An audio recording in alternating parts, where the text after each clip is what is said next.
Hey everyone, welcome back. Today we're tackling a crucial decision in multifamily real estate financing, choosing between fixed rate and floating rate debt. We'll explore the difference when to use each for stabilized versus distressed assets, and why something called 90 for 90 days is so vital. This decision can impact your returns dramatically, so let's dive in. Let's start with the basics. Fixed versus floating rates.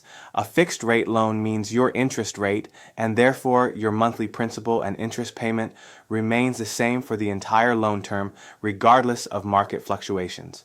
It offers predictability and stability. A floating rate loan, also known as a variable rate loan, means your interest rate can change over time. It's typically tied to a benchmark like SOFR, Secured Overnight Financing Rate, or Prime plus a spread. So if the benchmark rate goes up, your payments go up. If it goes down, your payments go down. Now, let's look at how these apply to different types of multifamily deals, specifically agency debt versus floating bridge debt.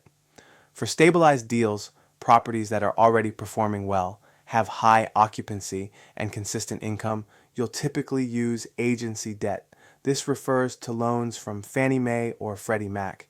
Agency debt is almost always fixed rate and offers long terms, 10 plus years, non-recourse options, and competitive rates.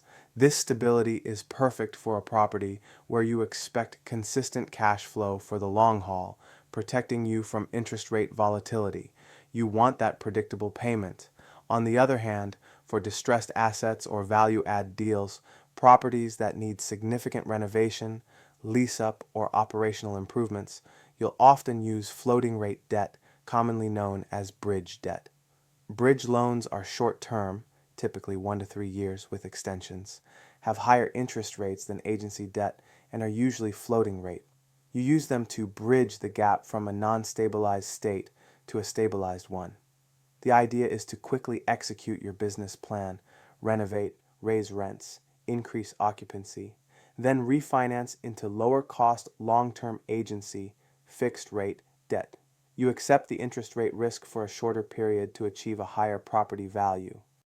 This brings us to a crucial concept for bridge loans: 90 for 90 days. Lenders, especially agency lenders, want to see that your property is genuinely stabilized before they'll offer you that long-term fixed rate debt. 90 for 90 days means they want to see 90% physical occupancy for at least 90 consecutive days with tenants paying market rents. This consistent performance proves the property's stabilization and reduces the risk for the long-term lender. If you can't hit this benchmark after your value-add efforts, you might get stuck in your more expensive floating rate bridge loan, potentially facing extensions or higher costs. It's the proof that your bridge loan strategy worked and you're ready for the big leagues. So, choosing between fixed and floating debt isn't just about rates, it's about aligning the financing with your asset strategy. Fixed for stability, floating for transformation. And always remember that 90 for 90 days target.